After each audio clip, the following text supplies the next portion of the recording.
I just dropped some water on y'all. Didn't mean to.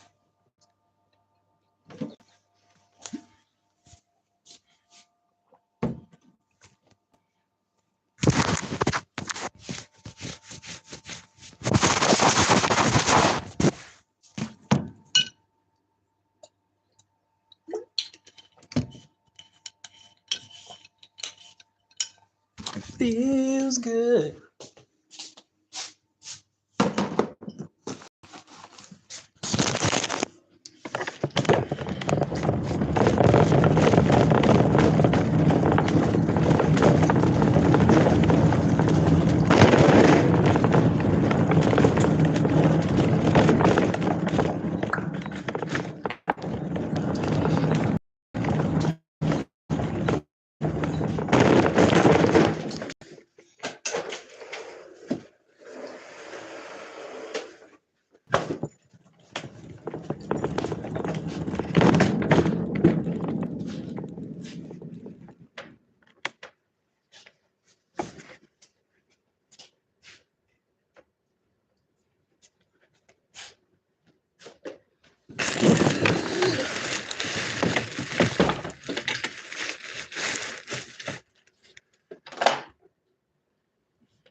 That's fucking.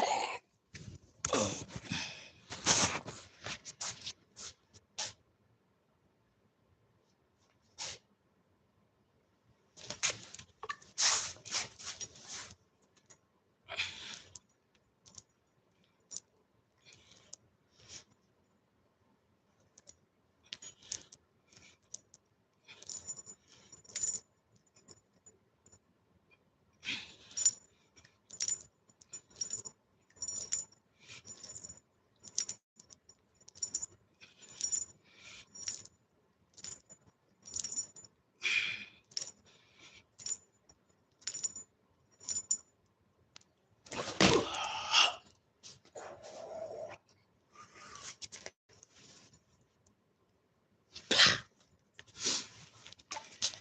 Sheesh. Let's go. 10 push-ups already. First rep. Let's go. Shit. Still at work though. Can't believe y'all we rate.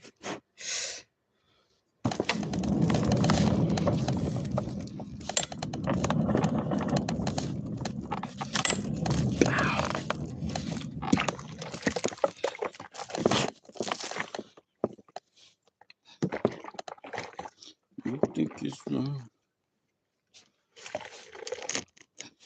True. True. I got an example.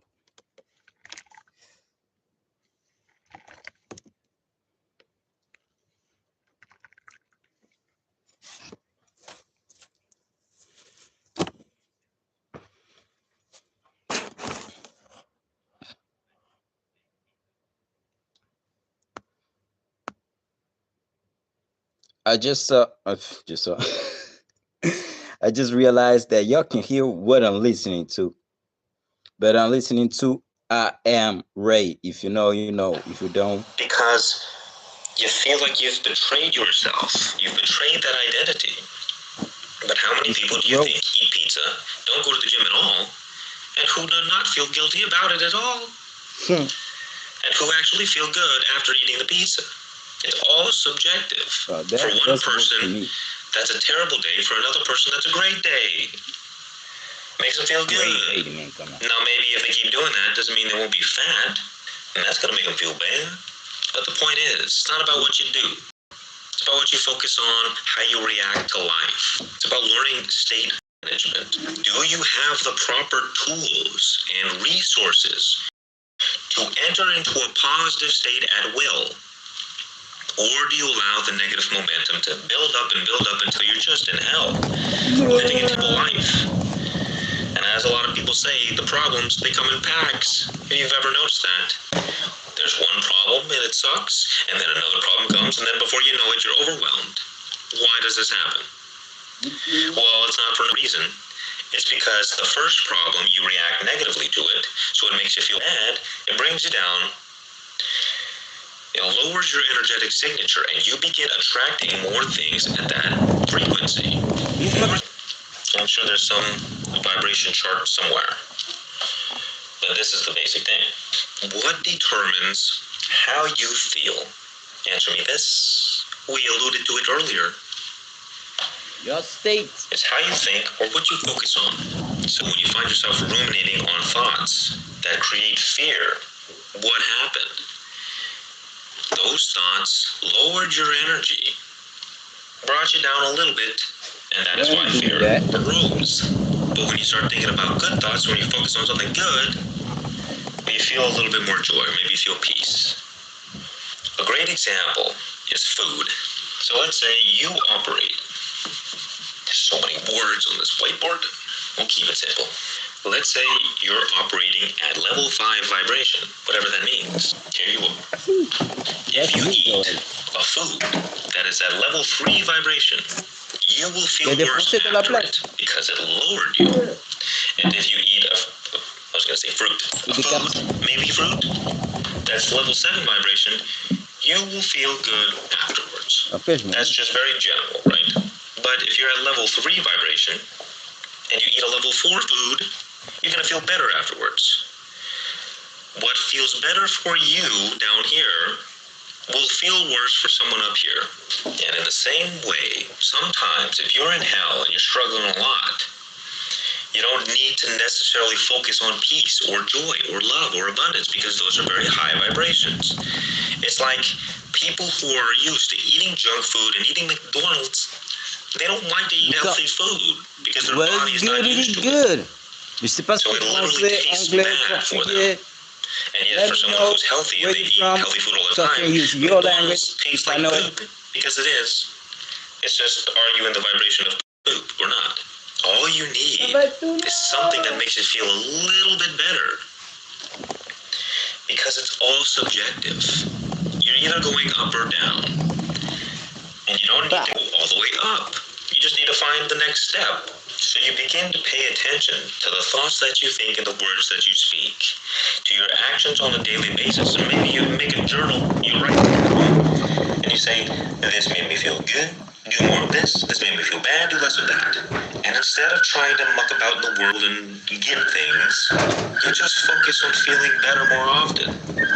So you build your life around feeling good instead of from that point of attraction. All the good things come to you naturally. But here's the deal. There are going to be things in you that bring your vibration down.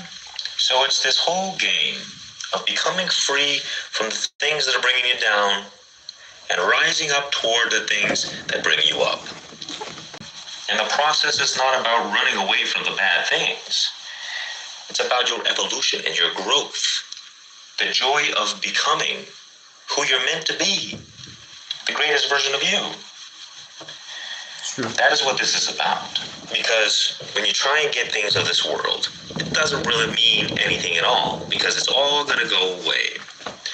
But who you become on this journey is the most important thing.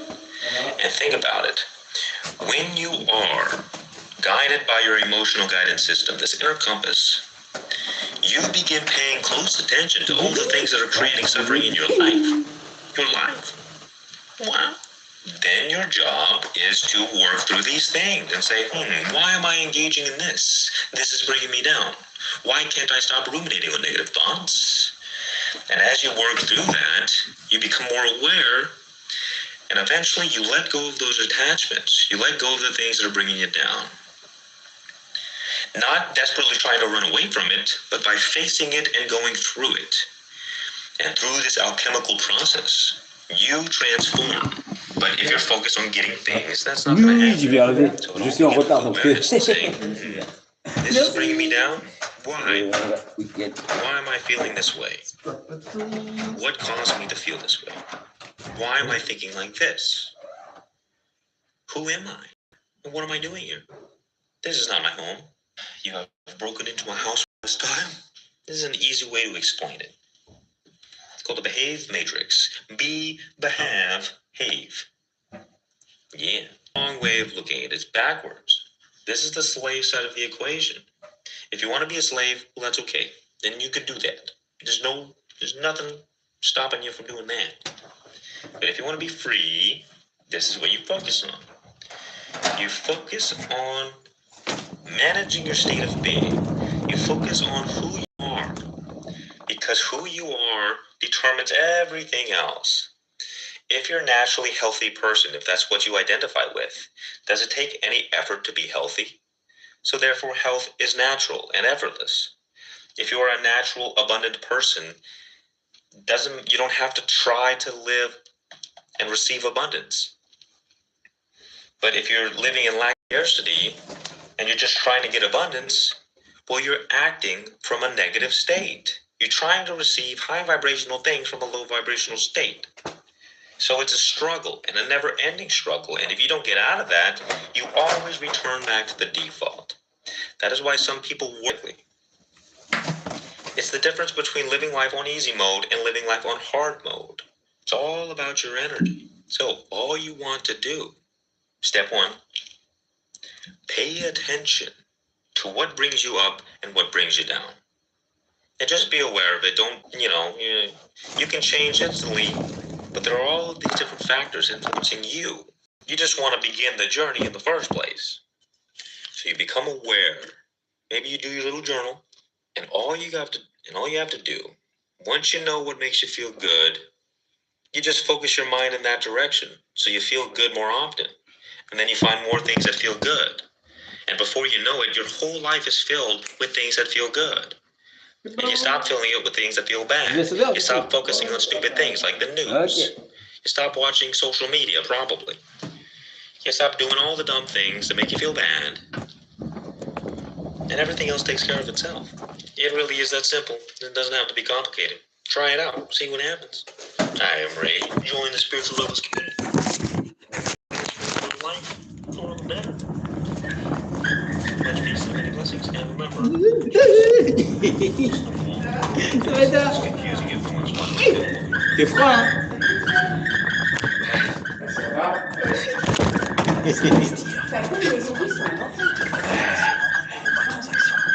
Je suis déstabilisée par le soir. Moi, je croyais qu'il s'était passé, hein. Mais non, mais c'est le brouillard, en fait. Tu sais, comme il fait froid et humide, l'humidité, c'est horrible. Ouais. Strike aide les entreprises à augmenter leurs revenus plus rapidement grâce à des outils de paiement de points. Vous pouvez ainsi vous lancer plus vite et accepter des paiements c'est la pub en entiers, plus. même avec les business models les plus sophistiqués, avec un checkout adapté aux préférences locales. Non, il y a un petit fantôme qui se balade Stripe de vous temps en met toutes les temps. choses de votre côté Normalement, il afin fait de du propulser troisième. votre idée le plus loin possible, et ce, dès le premier jour. Merci. Lancez-vous sur stripe.com. Oui! Mais c'est ici! You are scandalous!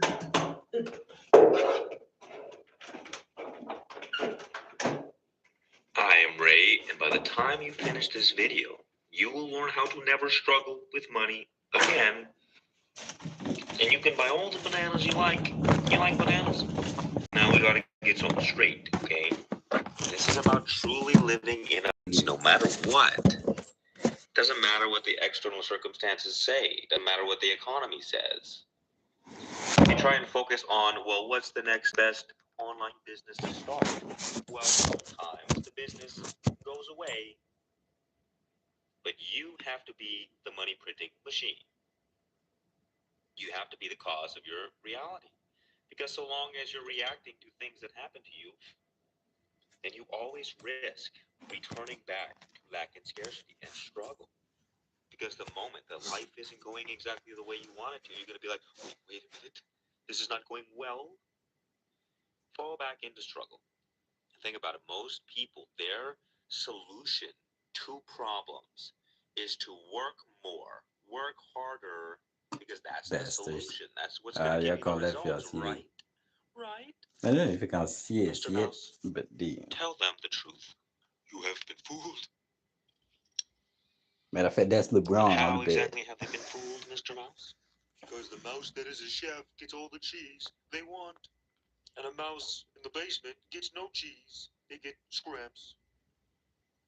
Well put. What a metaphor. What Mr. Mouse is trying to say is that your identity determines what you attract.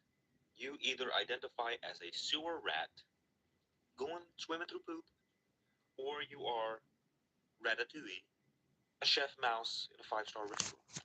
You're not going to like to hear this, but all struggle in this life is self-imposed. Now, how can this be? Because obviously, you ask anyone, hey, do you like to struggle? Do you want more struggle? They would say no. But think about it like this. You say what you love by what you focus on. Maybe I need to watch. Just maybe. You should maybe. My baby.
Sheesh.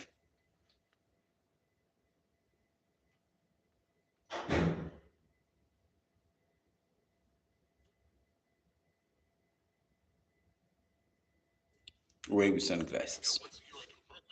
I started during COVID, and they're shutting down all the stadiums around the world. And it's like, I have plenty of other. IMA, and this knowledge was banned for a reason. Because once you see, you will not be controlled anymore. And you will become the master of your reality. Well, you see, it all has to do with identity. Now, let's say I was some kind of evil reptilian trying to control those cheeks. Ooh. What would I do? First of all, I would get you to believe that you are less than you are. Because all I gotta do is enslave you to your survival instincts. And you're mine, Big Daddy. And that's how most people are enslaved. There's like 2 ways that you gotta watch out. Oh no, the bee has fallen. There's your survival instinct and there's your sexual instinct. Most people just get pulled down by these 2 things, if not the first one, the second one. And that is why they stay stuck their whole life, never creating a life they desire. A slave to their animal instincts, and that is why they make fun of us. Hello. The evil elites look at us like animals, because a lot of people are like animals. Sorry. That's just kind of how it goes sometimes. Imagine you were born with this power within you to create universes, and you spend it surviving and thriving. Wink, wink. And how disgraceful is that? When you could have been born a pig, Mr. or Mrs. Piggy, and could have been used for some tasty bacon. Some people would have been better off as Bacon. Not Kevin Bacon. He's a good actor, I agree with him. I think. And it's not necessarily that I think that people should be treated like animals. That's not what I'm saying. I'm saying that some people do think of us like animals, and they just so happen to be the ones controlling our cheeks. But think about, for example, the age we're living in. We're living in the age of information, where ignorance is a choice, and they're still choosing ignorance, to quote Filthy Frank. And why do we do this? I don't know. Because we have no higher purpose. Probably because we've been set up for failure, but not anymore. Now that you're here, there are no excuses. Oh no, they have poisoned me in my coffee. Your identity determines everything about your life. It determines where you go. It determines where you point your mind. And this is the whole deal.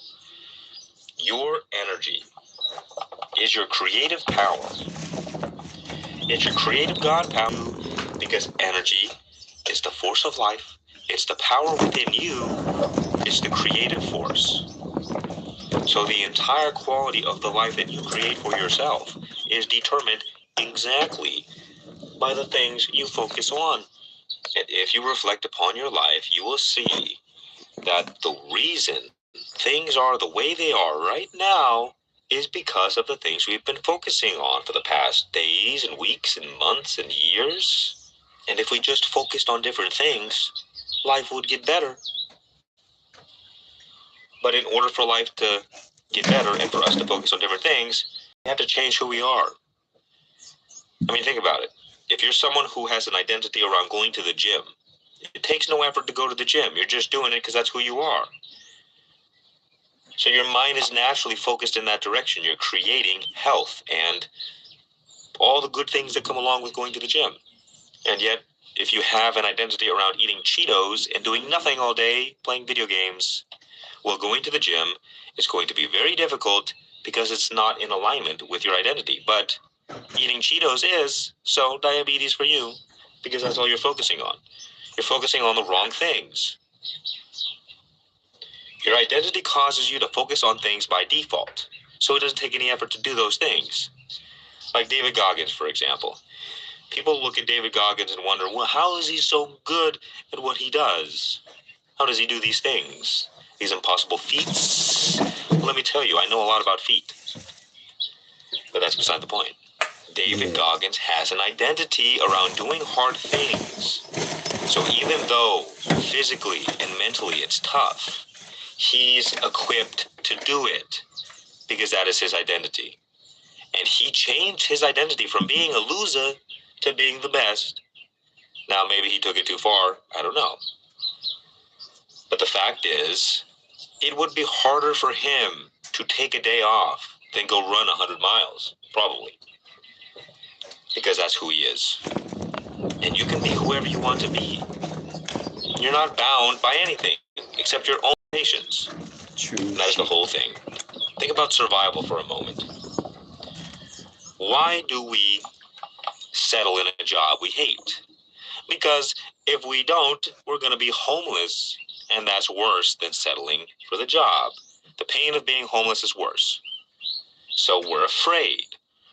Our survival instincts are hijacking our attention and saying, well, look, you got to do this, because if you don't, you're going to die. But this is not true, because you don't have to live like an animal anymore.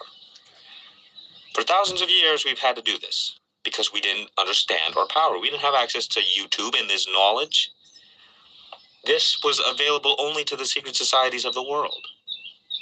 And now you get it for free on YouTube. And I'm not even the only one who teaches like stuff like this. And yet, we seem to be more ignorant than ever. Why? Because it's too easy. That's why they kept this knowledge from you. Because people don't appreciate that which they don't earn. If it's just free given to you, you don't care. You're like, oh yeah, I heard that before. Next, scroll. Swipe, swipe, swipe. And guess what? The moment you settle for a job you don't like, now your whole day is taken up. And then you just get swept along by life. Stop thinking about it. I'm comfortable enough. 10 years later, I'm still in the same situation. Why am I here? This is a dead-end job. I don't want to be a manager at McDonald's. We sacrifice our dreams on the altar of practicality because of this survival instinct. True. It says, well, settle for the first thing that comes along, which leads us to this one as well. We're so in lack and scarcity, so desperate for crumbs that we settle for the first thing that comes along. Not realizing that if we change who we are and actually improve our life and actually go for it, take a risk, that you could experience the best of everything, Taking the best risks. that life has to offer. And you never had to settle in the first place. But that's the deal that you are given in this life. You can settle for whatever. You don't have to go slay those dragons. You can stay home where it's nice and warm by the fire, and your mom's cooking you breakfast and lunch and dinner, and you never leave the house at all. And you'll wake up one day 40 years old with nothing. Or you can leave the house, go on an adventure, go slay some dragons, gain some XP, for God's sake, level up, and experience the true riches that life has to offer. But think about it. Going to slay a dragon is risky. So the survival instinct comes along and says, well, no, that's dangerous. Don't do that. Play video games instead. Slay those dragons on the video games. Don't go outside. There's bad reality because we can't experience the actual reality. It's a substitute for actually living. But the only reason we're in that spot is because with monotonous tasks and temporary pleasures. Because life is going to express itself through you regardless. And you need higher things to focus on so that the life in you creates a better life, a better reality. And it all comes down to who you are. Like, for example, because I have high self-esteem, it's not possible for me to settle in an environment that's not the best. And even if it is the best, there's still something in me that says, well, there could be more. Why not strive for more? And that's why people like me are the most successful, because we don't stop. We're never content with whatever life presents to us.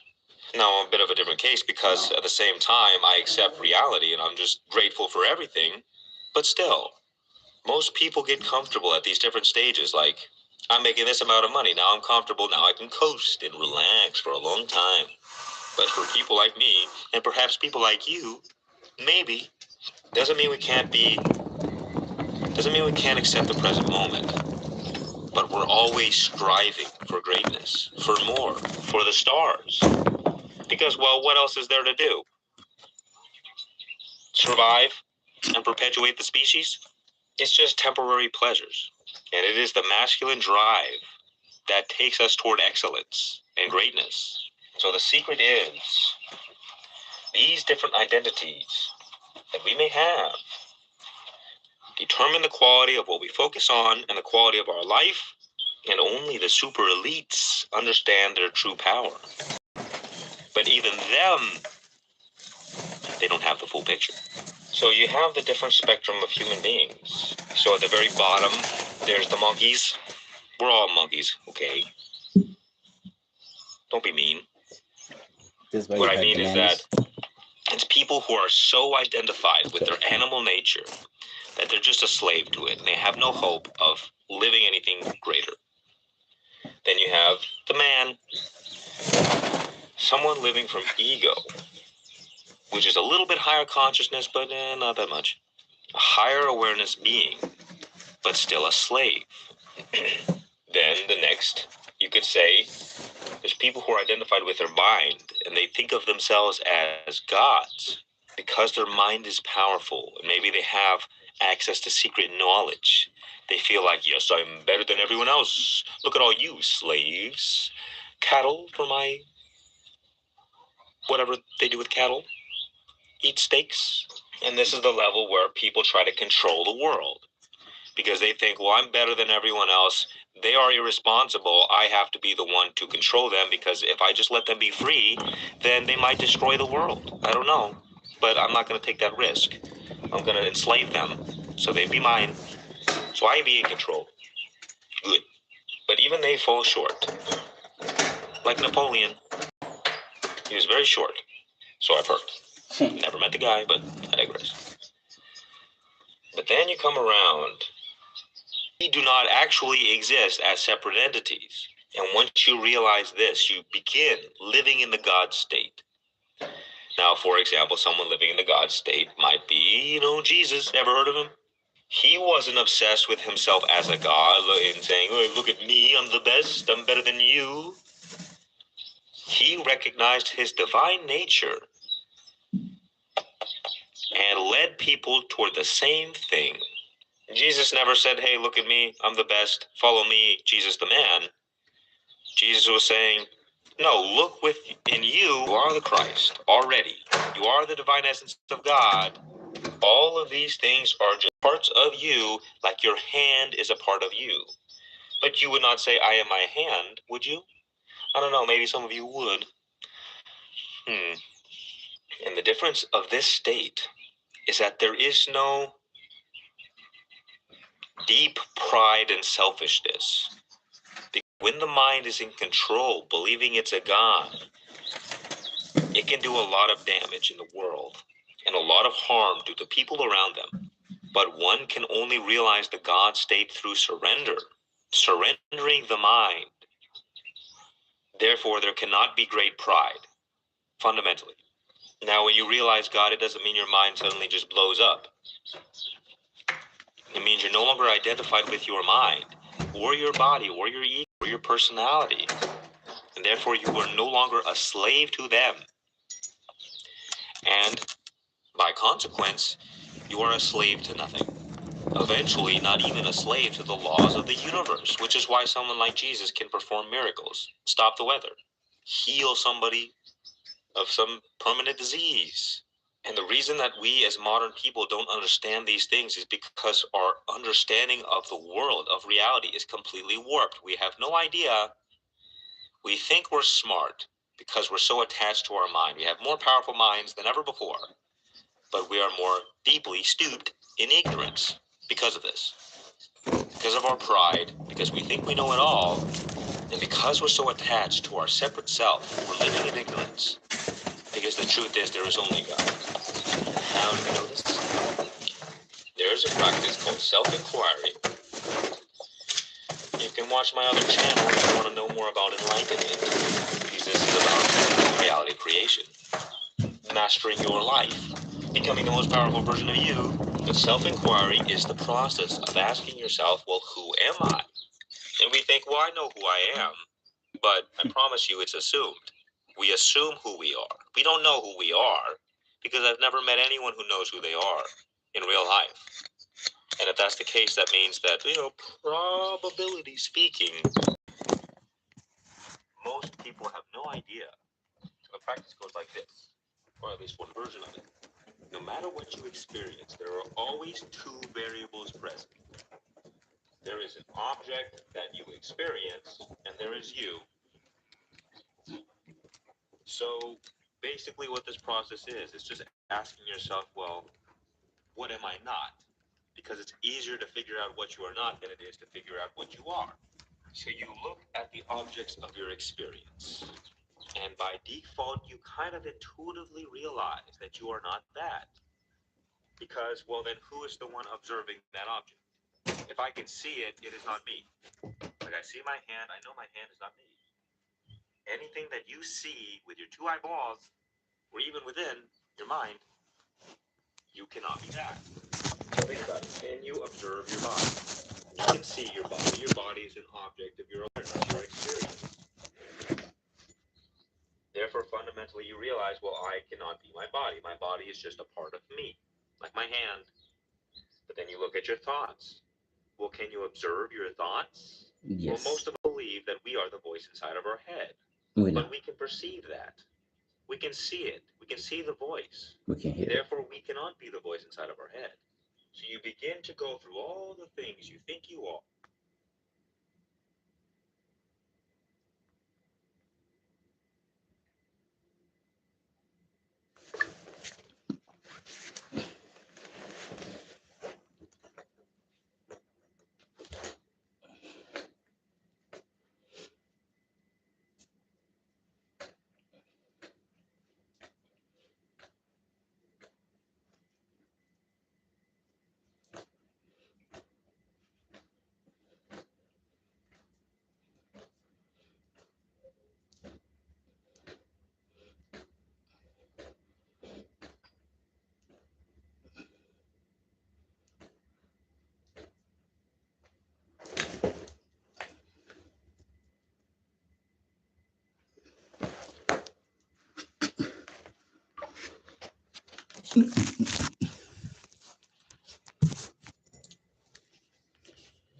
How am I gonna do this?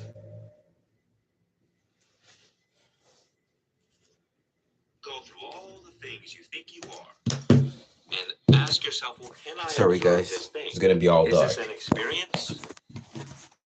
And if the answer is yes, well, congratulations. One more checklist off the thing. On me, then what am I? And as you exhaust this list, you're forced to recognize that you are the awareness perceiving all experiences. You are the silent witness behind everything. My mind, I am my ego, I am my personality. I am this little human being. And we've lived our whole life assuming this. Now, how does this have anything to do with realizing that you are God?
fireballs. Come on, nigga, you know.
Nigga.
Over here? Oh.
I can't. Okay, so in the past, I participated in some light trash talking about the concept of robotic affirmations. Probably more than most creators out there. I was never really a fight. I can officially say this. I was about 92.6% wrong. Affirmations do work. But hold up. You have noticed by now I've been off the grid for a little bit. I took a YouTube hiatus because I got married. And leading up to that day, reality was shifting around me. Just a little 8% that I'm going to lay out on the table for you through the rest of this episode. So you may have noticed by now I've been off the grid for a little bit. I took a YouTube hiatus because I got married. And leading up to that day, reality was shifting around me a little too fast at times, if you ask me. I attribute that to 60 days straight of just one through their mind and imagination. But affirmations actually can work. And when they do, it's not because you strung together the perfect sentence or you managed to repeat them 1,000 times or some other set amount of time before you took a shower this morning. It's not how many times you're repeating the words like a robot. It's benefits of a slight little tweak. So the online conscious community has lost the plot when it comes to this topic, and now I'm calling upon you to support me in my very new campaign. I'm Imagination, but affirmations actually can work. And when they do, it's not because you strung together the perfect sentence or you managed to repeat them 1,000 times or some other set amount of time before you took a shower this morning. It's not how many times you're repeating the words like a robot. It's the state of being when you actually say them.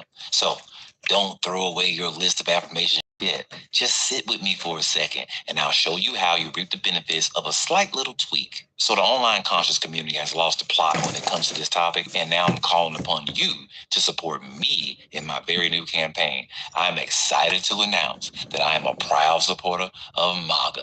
Yeah, that's right. You heard what I said. So join me and together, let's make affirmations great again. Yeah, that rolls off the tongue. That's a real slogan. So let me explain about this little experiment that I did. This is how I set it up.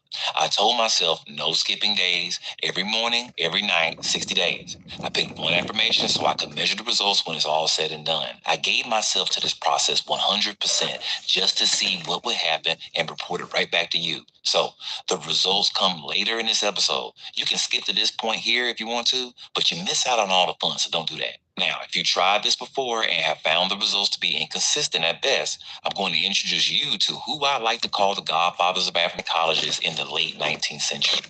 He's the pioneering force behind the method of autosuggestion, the idea that repeated phrases, when spoken with belief and known for his no-nonsense approach and delivery, affirmations, look, when they work, they work. But when they don't, well, that's why you clicked on this video.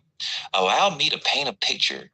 Tell me if this is you. One morning you wake up, you repeat some affirmations you picked up off of Reddit or what some YouTube. You say something like, I don't know, money is already in my account, or better yet, I'm magnetic to everything that I want. And immediately get the thoughts with what? More affirmations. See, that's the problem. You shouldn't just rely solely on reps with this one, champ. Now, what's missing from our equation? And what exactly have I changed my stance on? Well, simply the power affirmations. Those work. So, what doesn't work? The answer is in the clever name for the trending technique itself. Robotic. Lara, ici présente, ne croit pas en e-commerce. Elle a en face d'elle Thomas Benson.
metaphorically to describe a person who appears to be still a flashlight on for the rest of this episode. The way that I perceive and teach manifestation is strictly through the lens of feelings and emotions. What does it feel like to be worth $1 million? What does it feel like to be a successful entrepreneur? What does it feel like to wake up and do what you love for a living every day, all day? There is endless fulfillment in this reality, but your ego will trick you into believing that you'll just find happiness in being broke, in being alone, in being unsuccessful. So you don't trust this process. But that's an illusion. The essence of the why you want to successfully, then within 3 months, you couldn't stand your boss and you couldn't stand your coworkers.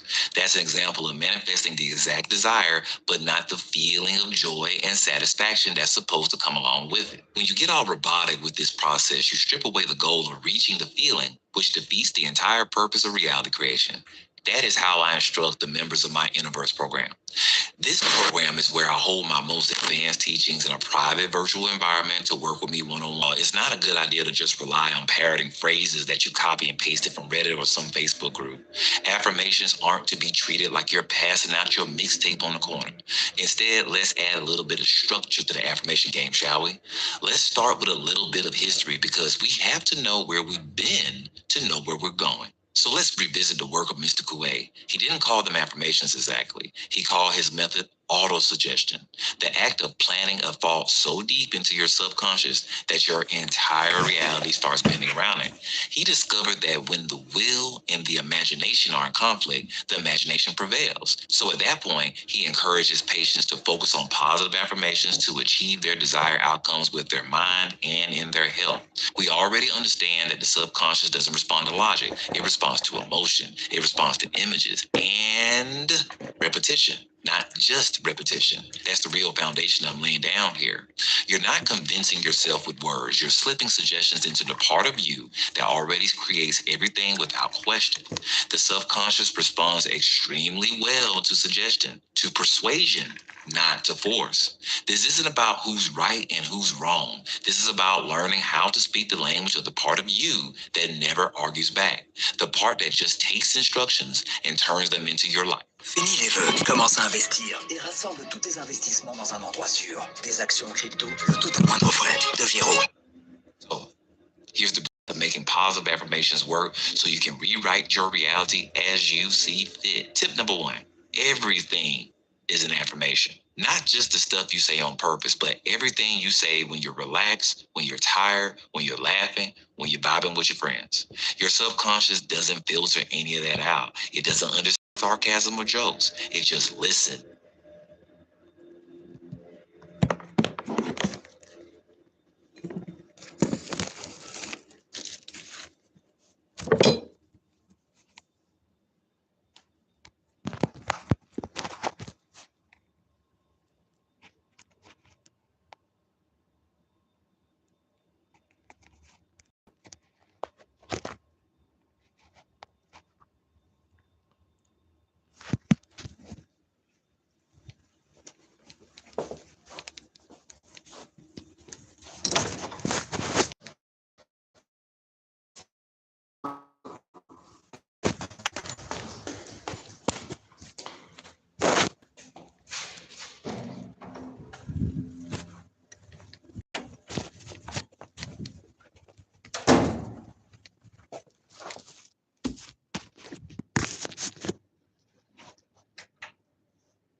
That's good.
Wait a minute, can you do this shit?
Merde. T'es heureux, putain, t'es plus heureux.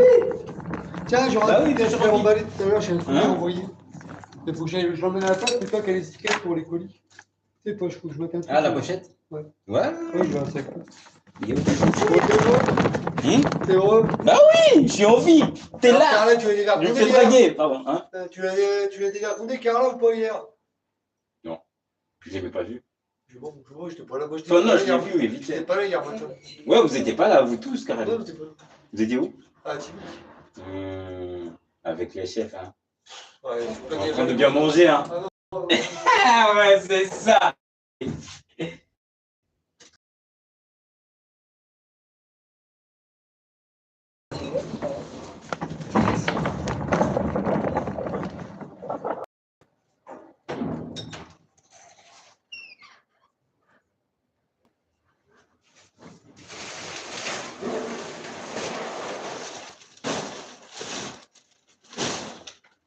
C'est bien.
What the fuck they doing?